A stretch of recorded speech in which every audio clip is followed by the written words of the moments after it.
Hey everybody, welcome to my course. This is the first PowerPoint of the course, and just a couple things that we need to get to know. So welcome to American government. First thing, chapter one, people and government, principles of government. There's two different forms, two different things that make up government. Number one, the state, and number two, the nation. We call these powers, these different levels, federalism, okay?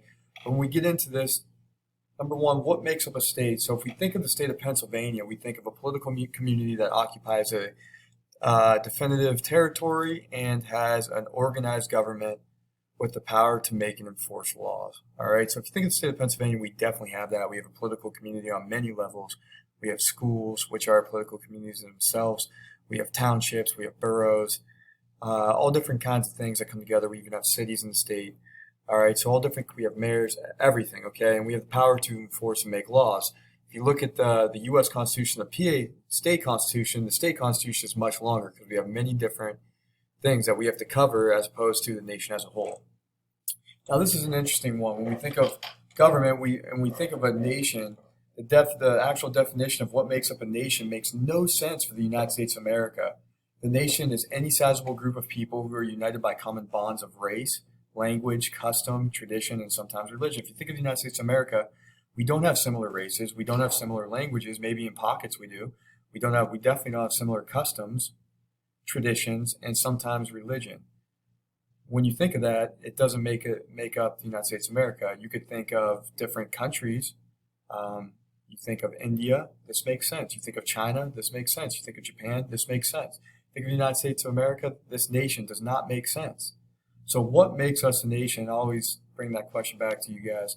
What makes us a nation? Well, the freedom to be able to practice these things, the freedom to have your own language, the freedom to have your own customs, traditions, and have your own religion.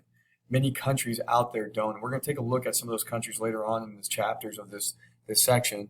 We're going to do a little activity, but the United States is one of the only nations in the world that gives us these freedoms, and that's because of our Constitution. But those are the two definitive definitions. So they say if you have a nation, you have to have those things, and they say if you have a state, you have to have those things. That's kind of where the principles of government came from. What makes up a state? So when we look at, when you think of the state of Pennsylvania, what makes up the state? Well, the state has to have a population. We have to have a consensus about things, an agreement about basic beliefs. We have to have a territory, which is an area of fixed boundaries.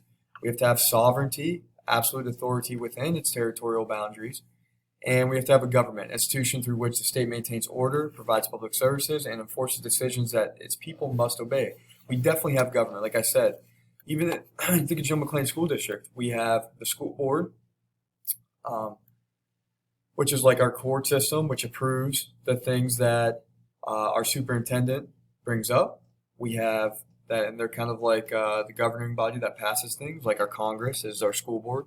And then we have the president, who's like Mr. Scaletta, and then we have the different governors, okay, which are the two, we have Mr. White, you have Mr. Getz, Mr. Meno, and Mr. Budo. So we have four different governors, almost four different little states within the school district, and we are the citizens. We are the people that come and serve. So we are government institutions inside larger government institutions. Absolute authority within its territorial boundaries. Now, like I said, we have federalism even on this level. So that's another one. But when we think about the state of Pennsylvania, do we have absolute authority within our territorial boundaries? I would say yes, unless it violates a federal law. So that's something you can think about. A territory, we definitely have a territory, an area with fixed boundaries, and we have a population. Now, that consensus one we'll come back to. An agreement about basic beliefs. We do have an agreement about the basic rules of law and different things along those lines, but do we have a basic consensus about a lot of things? I'm going to ask some questions here, and you can see with the way the United States of America goes, there's a lot of disagreements about certain things in politics. So where did the state come from? Two big people that we're going to talk about, and you can see in the upper right-hand corner here, kind of the balding guy like Mr. Stauffer, Thomas Hobbes up in the upper right-hand corner, and John Locke on the bottom. Okay, so, and they're going to talk a little bit about the social contract theory together, okay? And they're going to have some disagreements on that. But before we get to that, the first theory of origin of where the state came from is the evolutionary theory, that the state evolved from the family group, that the father and the mother were the head of the group, and they gave tasks to their children. They had many children, and then they had children, and it kind of just kept establishing itself like that. And the matriarch and the patriarch would be the leaders of that. Force. One person or group used force to establish its authority to govern the people. So we have the force theory. If you think of the Greek city-states back in the day, you guys may have saw the movie 300.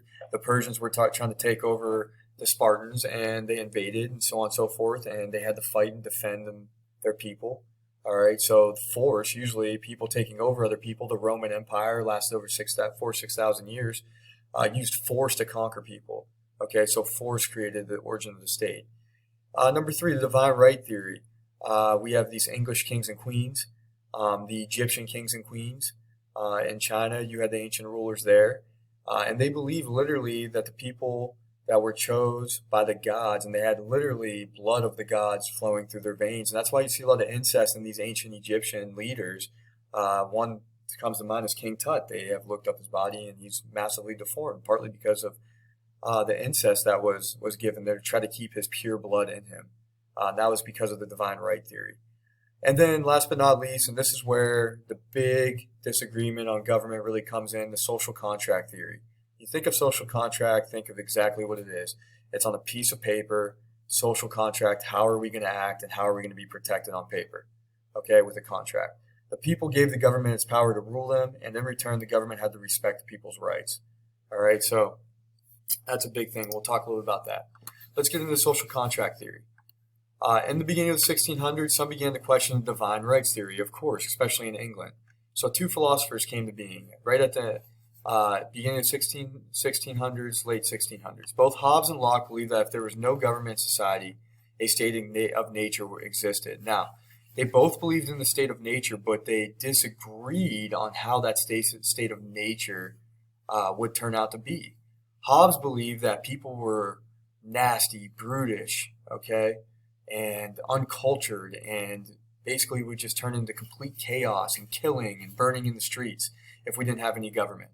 On the other hand, John Locke said, no, that's not the case. People are good in nature. We will help each other out. So that's where they disagreed on different things. To create a government, a social contract was necessary between the ruler and the ruled. And this is what Hobbes believed. Okay, Hobbes believed that there should be this. They both believe this. Okay, that Hobbes believed that there should be a social contract between the ruler and the people, and that the ruler should be so brutish, nasty that nobody could rival him. That he is so bad, that he is so nasty, that he would rule and everybody would follow his order. All right, we've seen people like that in history. We have Adolf Hitler, we have Benito Mussolini, a lot of guys during the crazy World War II era. Joseph Stalin, to name a few, all right, that they were so brutish nasty that nobody would rival them, or they would hear the wrath of the Leviathan. He actually writes a book titled The Leviathan in 1688. And in that book, on the title, you can see the chink mail of all of the citizens make up his chink mail, okay? And they both had different views on how the social contract was perceived. John Locke, on the other hand, believed that people were good in nature and people would give up their rights in order to be ruled. But if that ruler violated their rights, then we would have the right to rebel. Okay, and that's where the whole Revolutionary War comes into play. We get a lot of our ideas from John Locke.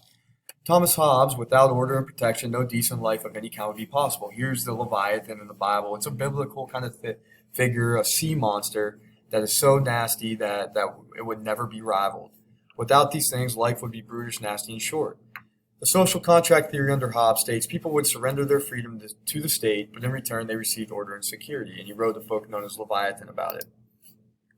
John Locke believed, and you can kind of see some things here, you can see the Boston Tea Party, the Civil War, that people had certain natural rights to life, liberty, and property. Now, this is interesting. Life, liberty, and property, we take that right from John Locke. We steal from John Locke. Copyright, turnitin.com, right here. What did we put there? Life, liberty, and pursuit of happiness, right? So we steal it right from John Locke. So he thinks of a lot of our ideas that our founding fathers get, and was the originator of these thoughts. The people and government need to make a deal to follow these ideals. If the government does not, the people have a right to overthrow the government. A century later, the people of the 13 colonies did rebel against King George III and created the U.S.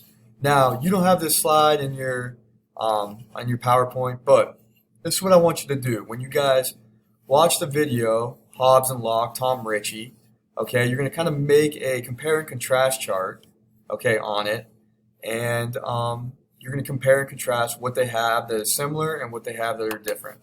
Okay, so I know you can't click on this right now, but there is a link on Schoology that you can go to watch that. So make sure that you do that and your compare and contrast charts. Some of the purposes of government that we have is to maintain social order, provide public services. What are some examples? Schools, all right, parks, all right, a lot of different things that the government provides for us. Social order, we have police, okay. To provide for national security and common defense, we have the military for that. And to provide for the control in the economic system and how we do that, okay. So like I said, this is a good example. Our economic system was failing. We got our refund checks, okay. Try to stimulate it or just keep it up to par, keep it from failing anyhow. Some government in daily life. We have roads. The government works. You guys see PennDOT workers all the time, police. You can see some guys working here on speed limit signs, changing the speed limit. Health, okay. Food and Drug Administration. Right now, the CDC is coming out with health regulations, safety and regulations, all different kinds of stuff, okay. They put the stickers on the food, okay, that you get. And you can see here, I was eating some chicken this morning, and it's got the sticker of what's in the chicken. Okay, that's all the FDA. Okay, it proves what we do and how we do it. So those are all different things that the government does. I really want you guys to watch the Tom Ritchie video. He is a weird guy, but he knows a lot about Locke versus Hobbes, and he really talks about it. It's about 15, 16 minutes long. Please do that, and when you're done watching this video, you're going to go ahead and you're going to fill out the Thomas Hobbes Q&A. And you're going to submit that to me for points. Okay, so I want you to watch this PowerPoint. I want you to watch the Tom Ritchie video. And then you're going to, on the PowerPoint in your notebook, you can do the Thomas Hobbes versus John Locke. You want to send it to me, you can send it to me if you'd like. I don't need it. It's just part of your notes. And I really am looking forward to you doing the Hobbes and Locke Q&A. Make sure it's in complete sentences, meaning restate part of your sentence. If you guys have any questions, please shoot me a message through Schoology. And that's it for right now. You Cyber Kids, we'll try to have Teams meetings as well as everybody. I'll try to have some Teams meetings for you guys. So we're going to be looking into that. Keep checking your emails for any meetings that are going to come to be here. So that's the first PowerPoint. Hope you guys enjoyed it. All right. Thank you.